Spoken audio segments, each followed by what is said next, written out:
Meghan Markle a été interpellée pour avoir envoyé une lettre au Congrès américain soutenant le congé parental contre une politique qui avait déjà été appliquée. Royal biographe Angela Levin a raillé Meghan Markle pour sauter sur le train en marche, après la duchesse a fait pression sur le haut-parleur démocrate du US Chambre des représentants Nancy Pelosi et le chef de la majorité au Sénat américain Chuck Schumer pour faire passer une politique sur le congé parental. Madame Levin a affirmé que les mesures, qui ont été soutenues par le président Joe Biden, pour introduire une indemnité parentale obligatoire et un congé de maladie avaient déjà été approuvées par le Congrès américain. S'adressant à Talk Radio, Madame Levin a déclaré, elle essaie également de faire adopter une politique de congé parental, pour que le gouvernement paye le congé parental, alors qu'il est déjà terminé. Ce qu'ils n'ont pas encore décidé, c'est combien de temps chaque famille peut l'utiliser. Elle a en quelque sorte pris le train en marche comme elle le fait souvent pour pouvoir prétendre que c'était sa lettre qui l'a fait. Aussi la signature à la fin. C'est une lettre professionnelle aux responsables politiques et la signature est alors par elle et aussi par Archie, Lily et Harry. Mais Archie et Lily ne sont sûrement pas encore impliqués dans le congé parental.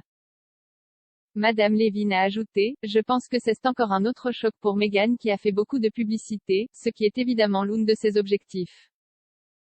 Elle a abusé de la chose royale d'être une royale britannique ou, vous savez, de travailler en tant que royale britannique parce qu'elle essaie en fait de dire à un autre gouvernement quoi faire.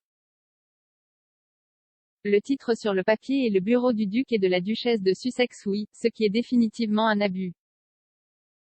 L'autre chose est qu'elle prend différents types, vous savez, elle devient une sorte de gourou, disant qu'elle comprend comment ces familles pensent qu'elle représente les familles, comment c'est-elle que je veux dire que c'est Meghan qui prend le monde revoir.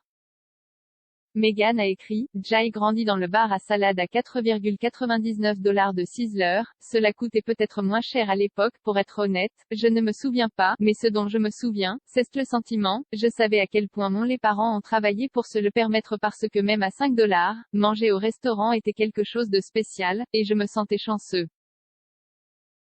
Et en tant qu'éclaireuse, quand ma troupe allait dîner pour une grande fête, c'était de retour dans ce même bar à salade ou The Old Spaghetti Factory parce que c'est ce que ces familles pouvaient se permettre de faire aussi. Jay commençait à travailler, au magasin de yaourt glacé local, à l'âge de 13 ans. Jay a tendu des tables, gardé des enfants et fait des petits boulots ensemble pour couvrir les bric-à-brac. Jay travaillait toute ma vie et Jay économisait quand et où je pouvais, mais même cela était un luxe, parce que habituellement, il s'agissait de joindre les deux bouts et d'avoir de quoi payer mon loyer et mettre de l'essence dans ma voiture. Elle a ajouté, en juin, mon mari et moi avons accueilli notre deuxième enfant, comme tous les parents, nous étions fous de joie, comme beaucoup de parents, nous étions comblés. Comme moins de parents, nous n'avons pas été confrontés à la dure réalité de passer ces premiers mois critiques avec notre bébé ou de retourner au travail. Nous savions que nous pouvions la ramener à la maison, et dans cette étape vitale, et sacrée, consacrer toutes et tout à nos enfants et à notre famille, nous savions qu'en faisant cela, nous n'aurions pas à faire des choix impossibles en matière de garde d'enfants, de travail, et les soins médicaux que tant de gens doivent faire chaque jour.